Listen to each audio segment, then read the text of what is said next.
ನಮಸ್ಕಾರ. ನಾನು ಉಮೇಶ್ ಗುತ್ತೇದಾರ್ ಬಗ್ದಲ್, ಜಿಲ್ಲಾ ಪ್ರಧಾನ ಕಾರ್ಯದರ್ಶಿ ಆಲ್ ಇಂಡಿಯಾ ಬಹುಜನ ಸಮಾಜ ಪಕ್ಷ ಬೀದರ್. ಆಲ್ ಇಂಡಿಯಾ ಬಹುಜನ ಸಮಾಜ ಪಕ್ಷದ ನೇತೃತ್ವದಲ್ಲಿ ಇದೇ ತಿಂಗಳು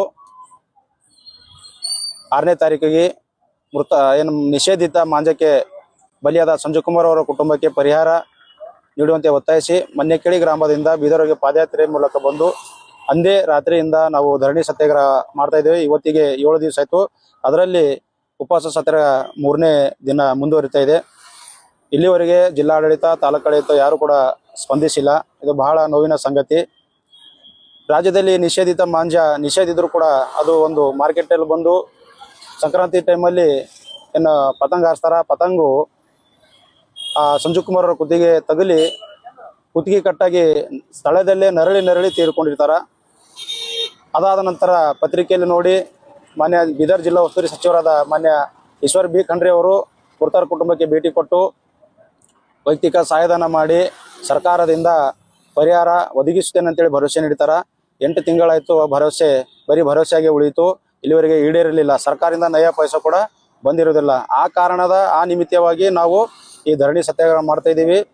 ನಿನ್ನೆ ಡಾಕ್ಟರ್ ಶೈಲೇಂದ್ರ ಬೆಲ್ದಳೆ ಬೀದರ್ ದಕ್ಷಿಣ ಕ್ಷೇತ್ರದ ಶಾಸಕರು ಅವರು ಕೂಡ ಪ್ರತಿಭಟನಾ ಸ್ಥಳಕ್ಕೆ ಭೇಟಿ ನೀಡಿ ನಾನು ಸೋಮವಾರ ಅಧಿವೇಶನದಲ್ಲಿ ಈ ವಿಷಯ ಪ್ರಸ್ತಾಪ ಮಾಡಿ ಪ್ರಾಮಾಣಿಕವಾಗಿ ನಿಮ್ಮ ಬೇಡಿಕೆಗಳು ಈಡೇರಿಸೋದಕ್ಕೆ ಪ್ರಯತ್ನ ಮಾಡ್ತೀನಿ ಅಂತೇಳಿ ಭರವಸೆ ನೀಡಿದಾರ.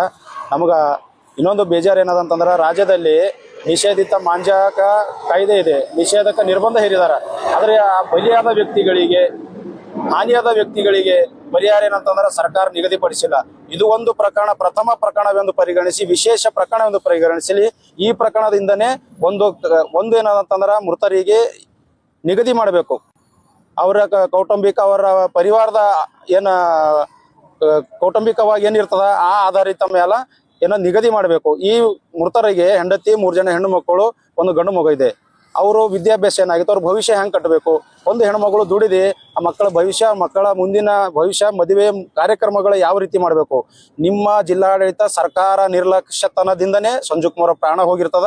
ಅವ್ರ ಕುಟುಂಬಕ್ಕೆ ಸರ್ಕಾರ ನೆರವು ಹೋಗ್ಬೇಕು, ಸರ್ಕಾರ ಜೊತೆ ನಿಲ್ಬೇಕು, ಉಸ್ತುವಾರಿ ಸಚಿವರು ಕೂಡ ಜೊತೆ ನಿಲ್ಬೇಕು. ಯಾಕಂದ್ರೆ ಖುದ್ದು ಉಸ್ತುವಾರಿ ಸಚಿವರು ಮನೆಗೆ ಭೇಟಿ ಕೊಟ್ಟು ಸರ್ಕಾರ ನಮ್ಮ ಈ ಕುಟುಂಬ ಜೊತೆ ಇದೆ ಅಂತ ಹೇಳಿದರು.